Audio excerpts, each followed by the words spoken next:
Social media पर दो लड़कियों की तस्वीर वायरल है। दोनों सेना की वर्दी में है और दावा किया जा रहा है कि ये लड़कियां दुनिया की सबसे ताकतवर सेनाओं में से एक इजराइल डिफेंस फोर्स यानी आईडीएफ का हिस्सा हैं।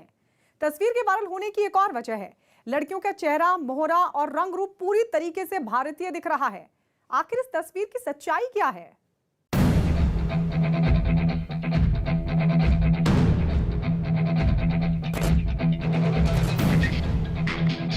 सेना की वर्दी, हाथ में बंदूक और चेहरे पर मुस्कान,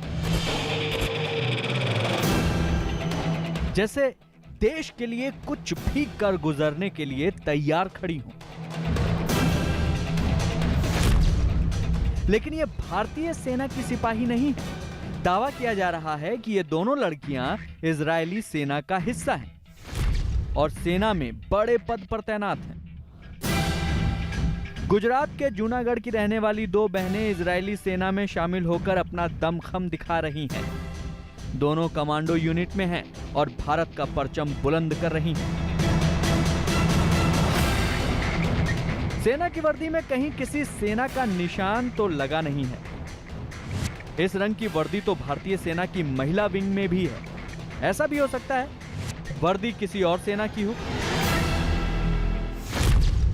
क्या ये दोनों लड़कियां इजरायली सेना में हैं? या ये तस्वीर किसी और सेना की तस्वीर है? ऐसा भी तो हो सकता है तस्वीर सैनिकों की न होकर किसी फिल्म शूटिंग की हो। इजराइल की सिक्योरिटी फोर्सेस का दुनिया भर में लोहा माना जाता है। दुनिया को नेस्तनाबूद करने में इजराइल फोर्सेस की तूती बोलती है। लेकिन क्या सच में गुजरात की दो लड़कियां दुनिया की सर्वश्रेष्ठ सेनाओं में शुमार इजरायली आर्मी का हिस्सा बन गई हैं? हमने दोनों तस्वीरों की पड़ताल शुरू की। पड़ताल के दौरान हमें पता लगा सालों पहले ये दोनों लड़कियां गुजरात से इजराइल में बसे मूलयासिया परिवार की बेटियां हैं। इस तस्वीर में बाईं ओर खड़ी है भारत की माटी की बेटी निशा और दाईं ओर खड़ी है रिया। गुजराती परिवार की ये दोनों लड़कियां अब इजरायली सेना की योद्धा हैं। निशा अब से 2 साल पहले इजराइल की सेना में भर्ती हुई थी।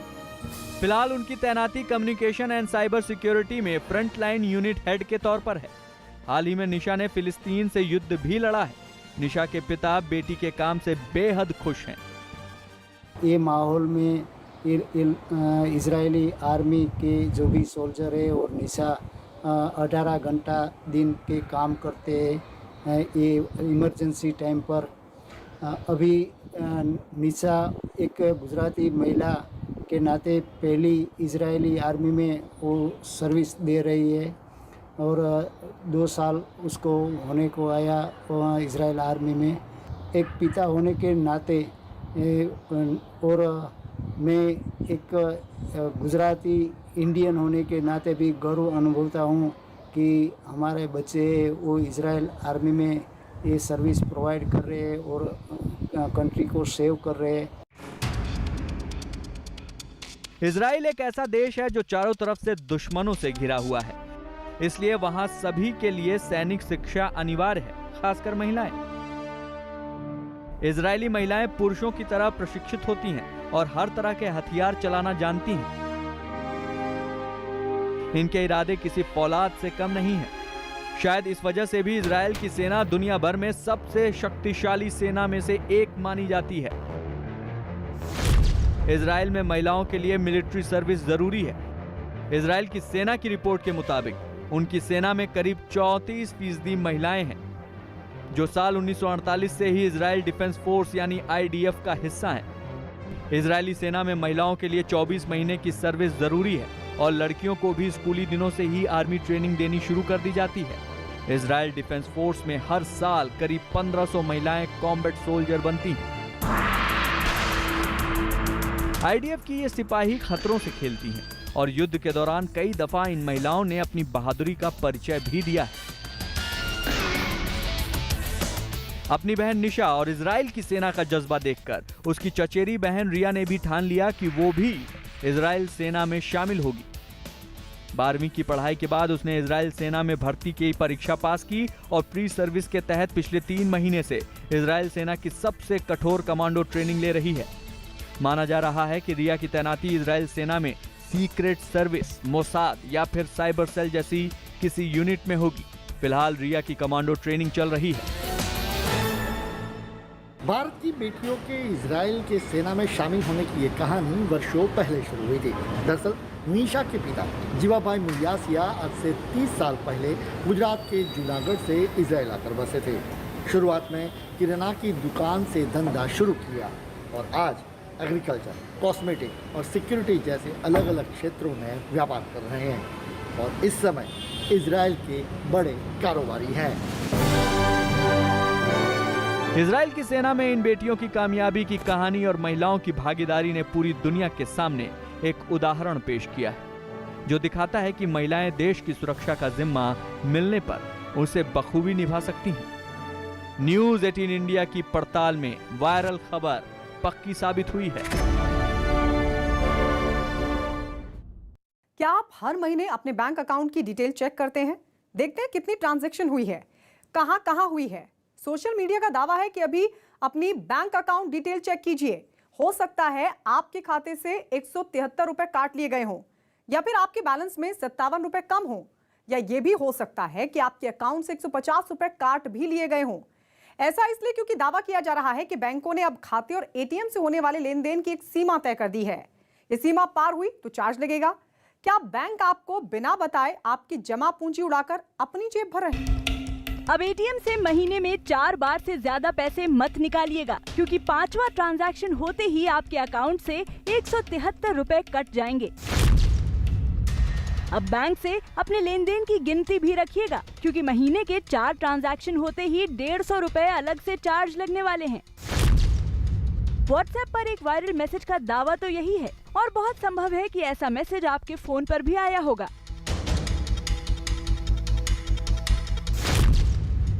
एटीएम से 4 बार से अधिक पैसा निकालने पर 150 रुपए टैक्स और 23 रुपए सर्विस चार्ज मिलाकर कुल 173 रुपए कटेंगे।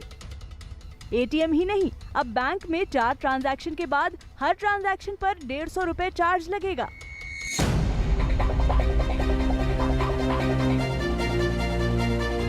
अब तो एटीएम से बार बार कैश निकालने में कोई अपना ज्यादा वक्त जाया नहीं करता। बिजली का बिल हो या मोबाइल का, किसी रेस्टोरेंट में खाना खाएं या मॉल में शॉपिंग करें, अब अमूमन छोटी मोटी पेमेंट का जरिया डेबिट या क्रेडिट कार्ड ही है। लेकिन आपकी ये सहूलियत आपके बैंक में रखी जमा पूंजी निगलती जा रही है। अगर वायरल मैसेज का दावा सही है तो अब तक तो जाने आपके बैंक अकाउंट से कितने रुपए कट चुके होंगे। बैंक में आप अपनी जमा पूंजी भविष्य के लिए बचा कर रखते हैं, लेकिन अगर बैंक इसी दर से शुल्क वसूलते रहे तो बैंक बैलेंस ही खत्म हो जाएगा। सवाल ये है कि क्या अब अपने पैसे को ही खर्च करने से पहले इतना सोचना पड़ेगा? सवाल ये है कि महीने में एटीएम से 5वें ट्रांजैक्शन पर 173 रुपए का शुल्क लगेगा। क्या महीने में खाते से 4 लेन देन के बाद 150 रुपए कटेंगे? वायरल मैसेज की सच्चाई जानना इसलिए भी जरूरी है क्योंकि आज के समय में हर कोई बैंक सुविधाओं का उपयोग करता है। ऐसे में क्या वाकई में 1 जून से बैंक अपने नियमों में बदलाव करके ग्राहकों से पैसे वसूलने वाले हैं?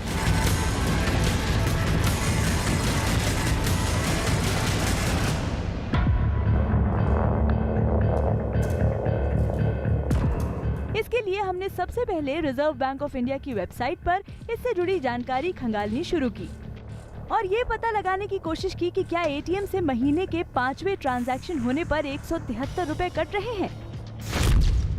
आरबीआई की वेबसाइट के मुताबिक अगर कोई अपने बैंक के एटीएम से पैसे निकाल रहा है तो वो महीने में किसी भी जगह से एटीएम से कम 5 बार बिना किसी अतिरिक्त चार्ज के पैसे निकाल सकता है। हालांकि मेट्रो सिटी के किसी बैंक के एटीएम से पैसे निकालने पर वो महीने में कम से कम 3 बार ही निःशुल्क लेन देन कर सकता है। मेट्रो सेंटर के ऊपर 5 बार ये ट्रांजैक्शंस फ्री रहती हैं। फ्री ट्रांजैक्शंस के अंदर चाहे वो फाइनेंशियल हो या नॉन फाइनेंशियल, क्योंकि हम अकाउंट में बैलेंस भी व्यू कर सकते हैं एटीएम पर, कितना बैलेंस है उस डेट में, इस तरह की चीजें। और भी जो ये non financial plus financial total 5 transaction ये फ्री है। उससे ऊपर जो है 20 रुपीज का चार्ज रहता है प्लस GST।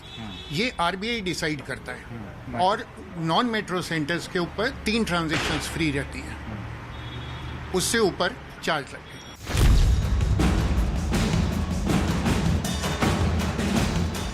लेकिन यहाँ ध्यान देने वाली बात यह है कि एटीएम में अगर पैसे नहीं हुए और आपका ट्रांजैक्शन कैंसिल हो गया या आपने गलत पिन डाल दिया तो वो भी एटीएम ट्रांजैक्शन गिना जाएगा। ये दावा फर्जी निकला। अब मैसेज के दूसरे भाग के बारे में जानना है कि क्या महीने में खाते से 4 लेन देन के बाद 150 रुपए कटेंगे। पता चला कि कुछ बैंकों ने 1 मार्च 2017 से ये नियम लागू किया है कि बैंक में महीने के कैश के 4 ट्रांजैक्शन के बाद 150 रुपए चार्ज लगेगा। लेकिन अलग अलग बैंकों में ये नियम अलग अलग हो सकते हैं। बैंक में जाके जो पैसा निकालते हैं उसके बारे में भी ऐसे कोई पाबंदियां नहीं हैं। आप खुद जाके पैसा निकालते हो तो आपके खुद का पैसा होता है। वहाँ पे आप विड्रॉल से निकालते हो तो वहाँ पे भी 3 या 5 बार का ही एक रूल होता है, लेकिन इसमें चार्जेस नहीं लगते। एटीएम के ऊपर 5 बार के बाद चार्जेस लगते हैं, ये बात सही है। अब मुद्दा ये है कि ये चार्जेस कौन अप्रूव करता है। ये हर बैंक का बोर्ड अप्रूव करता है और रिजर्व बैंक ऑफ इंडिया इसकी परमिशन देती है। और अगर आप चेक से लेन देन करेंगे तो ये नियम आप पर लागू नहीं होगा। लिहाजा हमारी पड़ताल में ये दावा सही साबित हुआ है। पिज्जा खाने का शौक रखते हैं ना आप? अब तक आपने कितना महंगा पिज्जा खाया है? 1000, 1500 या ज्यादा से ज्यादा 2000 रुपए। लेकिन क्या आपने 2 लाख रुपए का पिज्जा खाया है? हाँ भाई, 2 लाख का एक पिज्जा। हम किसी पिज्जा पार्टी की बात नहीं कर रहे। हैरानी हुई ना? सोशल मीडिया पर 2 लाख रुपए वाला पिज्जा वायरल है, जिसे खाने के लिए आपको अपनी तिजोरी खोलनी पड़ जाएगी। क्या ये खबर पक्की है?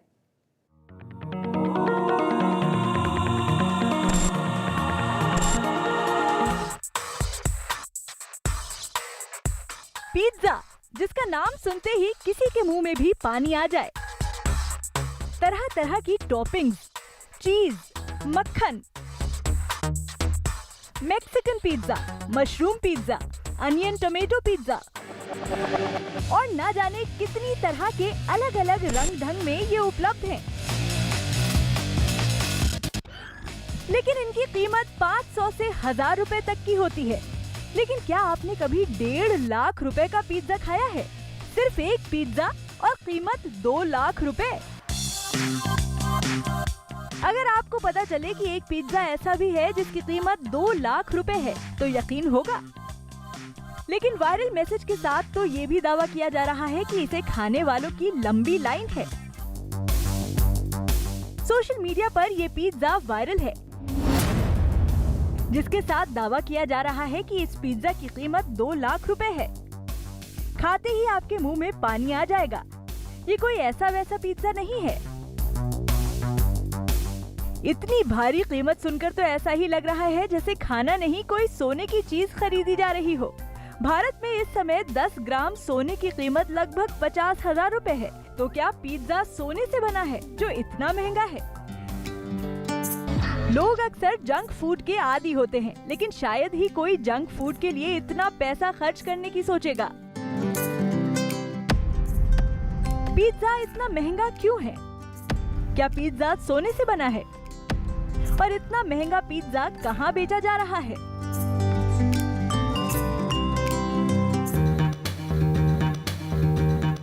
सही बात है, इतना महंगा पिज्जा है तो कुछ तो खास बात होगी। हमने वायरल हो रही तस्वीर और वीडियो के साथ इसकी कीमत की पड़ताल करने की ठानी। पड़ताल के दौरान हमें पता लगा कि ये कोई ऐसा वैसा पिज्जा नहीं है, बल्कि सच में सोने से बना पिज्जा है, जिसमें 24 कैरेट सोने की परत लगाई जाती है। इसे चखने के लिए आपको अमेरिका के न्यूयॉर्क शहर जाना होगा।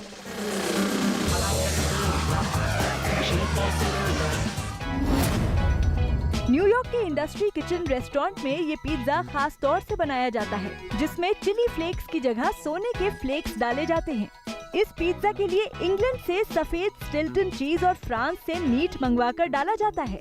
पिज्जा को खास तंदूर में लकड़ी की आंच में सेक कर तैयार किया जाता है, जिसके बाद इस पर 24 कैरेट सोने की परत लगाई जाती है और आखिर में महंगे फूलों की पंखुड़ियों से इसे सजाया जाता है, जिसकी कीमत $2000 रखी गई है, यानी भारतीय करेंसी में लगभग 2 लाख रुपए।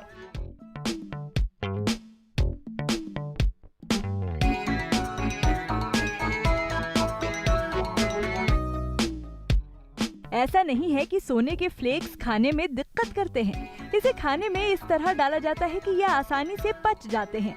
गोल्डन पिज्जा की एक और खास बात है, इस पिज्जा का नाम गिनीज बुक में भी दर्ज है।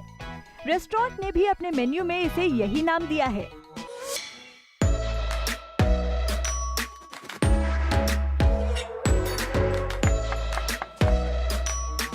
वेज और नॉन वेज पिज्जा तो आपने खूब खाए होंगे, लेकिन सोने का पिज्जा खाने के लिए आपको न्यूयॉर्क जाना होगा। और भले ही इसकी कीमत बहुत ज्यादा है, लेकिन खाने पीने के शौकीनों के लिए ये कीमत कुछ भी नहीं है।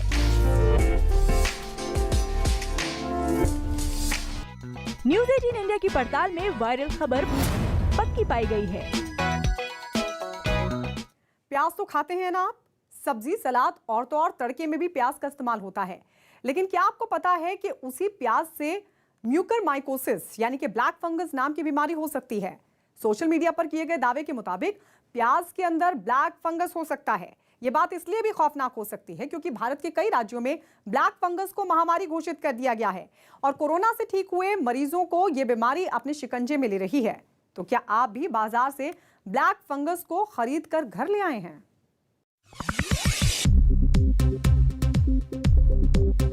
पनीर दो प्याजा, स्प्रिंग रोल्स, पाव भाजी,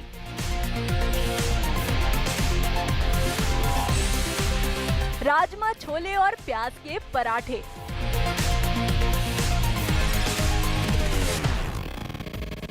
इनके तो नाम सुनकर मुंह में पानी ही आ जाए। बड़े ही चाव से आप इन्हें घर में बनाते हैं या रेस्टोरेंट में ऑर्डर करते हैं।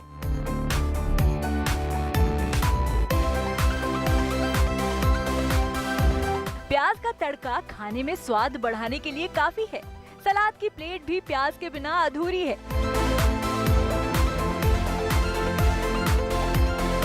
और अगर आपको ये लग रहा है कि हम इनकी बात क्यों कर रहे हैं, तो सबसे पहले तो ये जान लीजिए कि इन डिशेस में प्याज बहुत जरूरी है।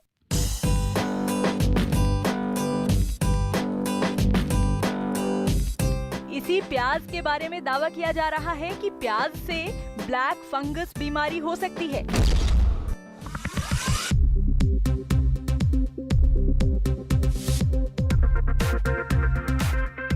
जी हाँ, सोशल मीडिया पर एक मैसेज वायरल हो रहा है जिसमें दावा किया जा रहा है कि जो प्याज आप बाजार में खरीद कर लाते हैं उनमें कई ऐसी प्याज होती हैं जिन पर काली परत दिखाई देती है।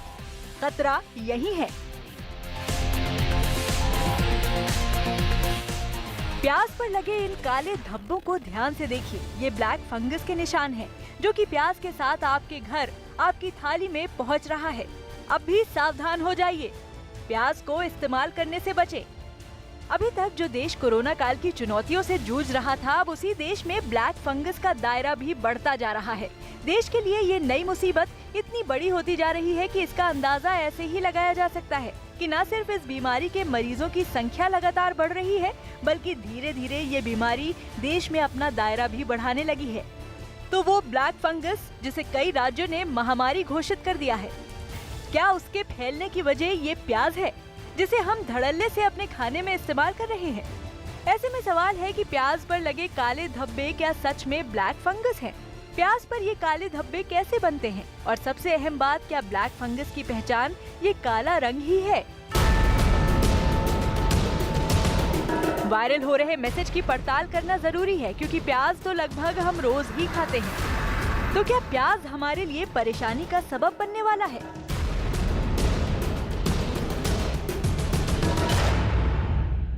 अमेरिकी कृषि विभाग के मुताबिक प्याज पर जो काली लाइन या धब्बे होते हैं वो स्ट्रक्चर एस्परगिलस नाइजर के कारण होते हैं। ये मिट्टी में पाया जाने वाला एक सामान्य फंगस है।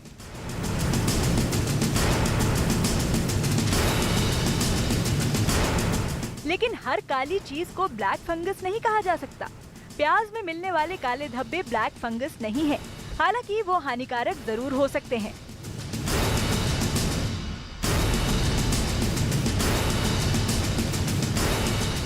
प्याज के इन काले धब्बों पर बात करने के लिए हमने मध्य प्रदेश के बागवानी विभाग में एडिशनल डायरेक्टर कमल सिंह से बात की, जिन्होंने पहले ही सवाल में साफ कर दिया कि प्याज पर लगा फंगस ब्लैक फंगस नहीं है।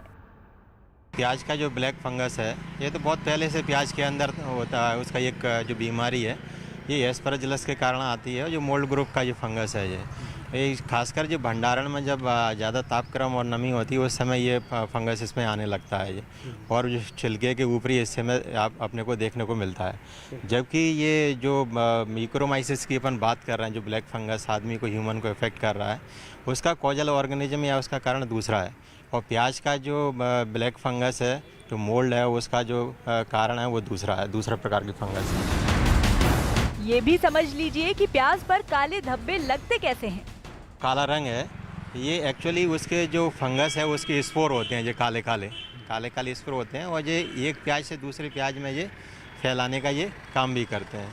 मतलब जब प्याज अपन भंडारण करते हैं तो उसमें जैसे तापक्रम ज़्यादा और नमी की स्थिति बनती है तो ये उसमें जो फंगस है, एस्परजिलस है या उसका जो स्मट है वो इसमें आ जाता है, क्योंकि उसके जो जीवाणु हैं या उसके जो कण हैं उसका रंग काला होता है। इसलिए जो प्याज का जो फंगस है जो बहुत पुराने समय से जो प्याज में ये बीमारी है, भंडारण की बीमारी है, देखने में आती है।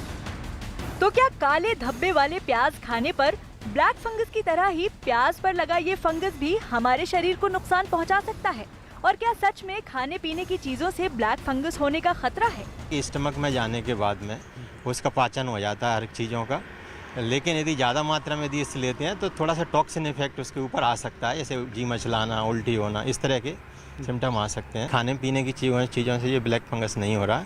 ये ब्लैक फंगस होने का जो कारण है, जहाँ की उस जो रेस्पिरेटरी सिस्टम से लोगों ने लिया या कहीं उनके अंदर इन्फेक्शन था या उनमें शुगर की मात्रा कहीं ज़्यादा थी, तो म्यूकस में जब शुगर की मात्रा ज़्यादा होती है तब फिर इसका अटैक उसके ऊपर, जो म्यूकोरमाइसिस उसका नाम से ही स्पष्ट है, वो फंगस उसके ऊपर अटैक करती है।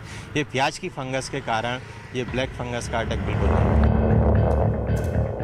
मतलब साफ है कि प्याज पर लगे ये काले धब्बे ब्लैक फंगस नहीं हैं।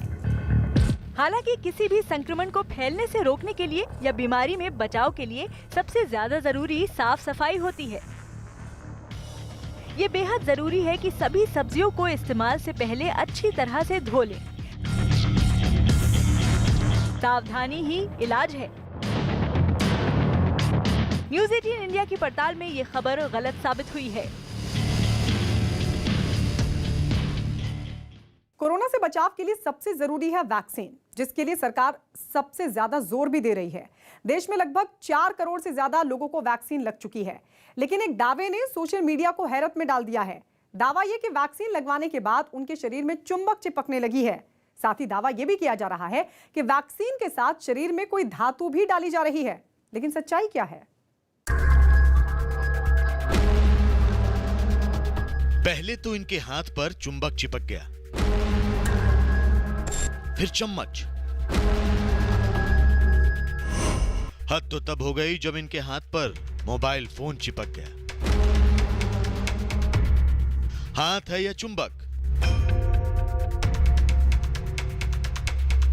अपने टेलीविजन स्क्रीन पर आप जो वीडियो देख रहे हैं वो ना तो कोई जादू है और ना ही कोई करतब, क्योंकि इस वीडियो के साथ दावा किया जा रहा है कि बांह पर चुंबक, चम्मच और फोन चिपकने की यह घटना कोरोना वैक्सीन लेने के बाद हो रही है।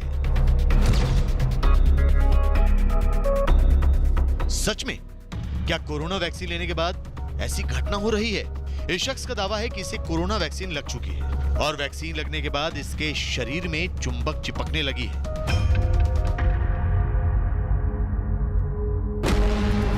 इन्होंने जहां कोरोना की वैक्सीन लगवाई थी वहां चुंबक चिपक रहा है। आपको समझना चाहिए कि ये कोई वैक्सीन नहीं, एक चिप है जिसे आपके शरीर में डाला जा रहा है। कोरोना से बचाव के लिए वैक्सीन सबसे बड़ा हथियार है।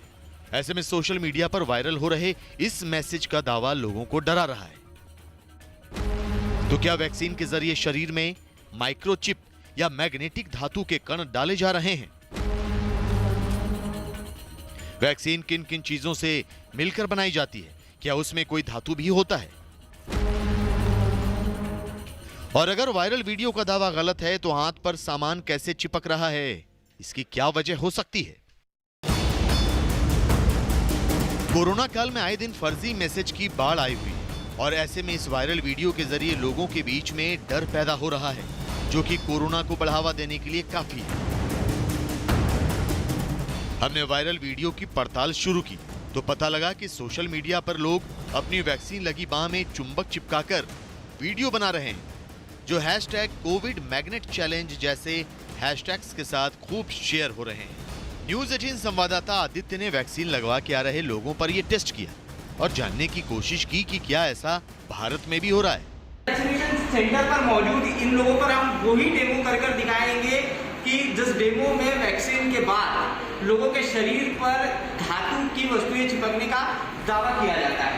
आपने अभी वैक्सीन ली है, कितने देर पहले? 5 मिनट पहले वैक्सीन ली है, इसी हाथ पे ली है।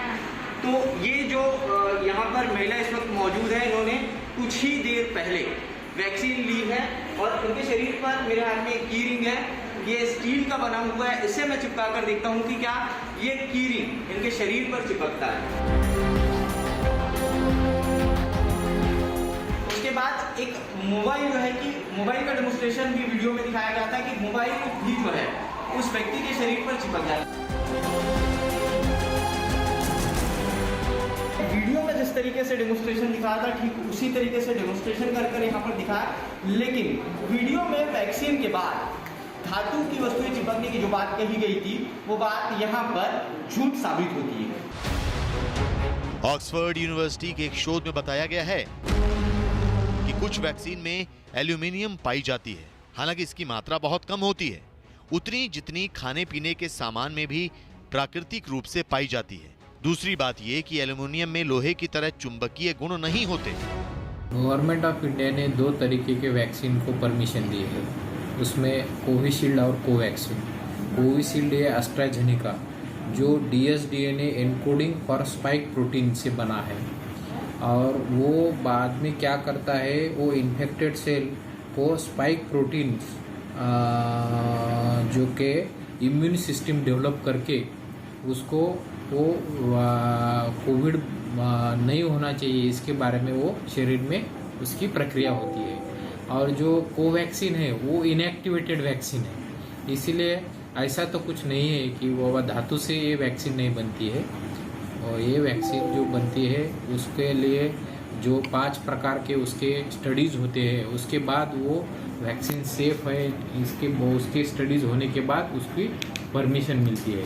जो अपन बीमारी का रिप्रेजेंटेटिव अंदर बॉडी में देते हैं उसको वैक्सीनेशन बोलते हैं। तो वैक्सीनेशन में अलग अलग साइड है, कभी कुछ इसमें पूरा जो वायरस है या पूरा जीवाणु है उसको पूरा किल किया जाता है, कभी कुछ इसमें उसका पार्ट ही बॉडी में दिया जाता है सो दैट वो पार्ट के कारण उसमें बीमारी नहीं होगी, लेकिन उसके अगर एंटीबॉडीज या सैनिक तैयार हो सकते हैं। ऐसे वैक्सीनेशन के अलग अलग टाइप्स हैं और उसमें कोई भी टाइप में चिप्स और इसका कोई संबंध नहीं है। साफ है, वहां पर मैग्नेट चिपकाने की वजह कोई वैक्सीन हो ही नहीं सकती, क्योंकि किसी चुंबक को आकर्षित करने के लिए कम से कम 1 ग्राम धातु की जरूरत होगी और अगर इतनी धातु आपकी बाह में होगी तो आपको यकीनन इसका एहसास होगा। वैक्सीन की सुई बहुत छोटी और महीन होती है, अगर उस सुई के जरिए किसी के शरीर में मैग्नेटिक धातु के कण डाल भी दिए जाएं, तो वो इतने छोटे होंगे कि उनमें चुंबक को बाह की त्वचा से चिपकाए रखने की शक्ति ही नहीं होगी। तो आखिर ऐसा हो कैसे रहा है? बहुत संभव है कि ये उसी तरह का ट्रिक है जैसा कि हम बचपन में अपने माथे पर सिक्का चिपकाने का खेल खेलते थे, या फिर बाह पर चुंबक को त्वचा पर मौजूद तेल की वजह से चिपकाया जा सकता है। और आखिरी तरीका यह है कि चम्मच मोबाइल पर गोंद लगाकर मैग्नेट चिपकाया जाए। मेडिकल फील्ड में बोलते हैं कि आप don't believe on WhatsApp university या गूगल डॉक्टर। तो ये व्हाट्सएप है, इसमें आप कोई भी कुछ आजकल सब कुछ कर सकते हैं, चाहे तो कोई टेक्निक या कोई कलाकारी होगी जिसके कारण ऐसे चीज़ें चिपक सकती है, लेकिन ऐसा कोई वैक्सीन में कोई धातु और ऐसी चीज़ नहीं रहती जिसके कारण कोई लोहे की चीज़ अपनी बॉडी को चिपक सकती है। साफ है, सोशल मीडिया पर वायरल मैग्नेट चिपकाने वाले वीडियो सिर्फ लोगों को डराने और कोरोना की वैक्सीन लगवाने से हतोत्साहित करने के प्रयास हैं। पिछले साल पाकिस्तान के इस्लामिक स्कॉलर कौकब नूरानी ने भी वैक्सीन से इंसान को कंट्रोल किए जाने का दावा किया था। ये जो वैक्सीन बनानी है ना, इसकी दवा इंजेक्शन बनाना है, उसमें वो ऐसी चीज डालना चाह रहे हैं कि आपका मिजाज काबू कर लेंगे, वो आपके मिजाज पर काबू पा लेंगे। वो जो चाहेंगे वही आप सोचेंगे, जो आप चाहेंगे वो आप नहीं सोच सकेंगे। जो वो चाहेंगे उसमें वो एक चिप डालना चाह रहे हैं, बहुत छोटी सी, वो लगाना लाजमी कर देंगे। वैक्सीन के जरिए लोगों के शरीर में कोई माइक्रोचिप नहीं लगाई जा रही है। कोविड वैक्सीन सुरक्षित और प्रभावी है। न्यूज़ 18 इंडिया की पड़ताल में वायरल वीडियो के साथ किया गया दावा गलत पाया गया।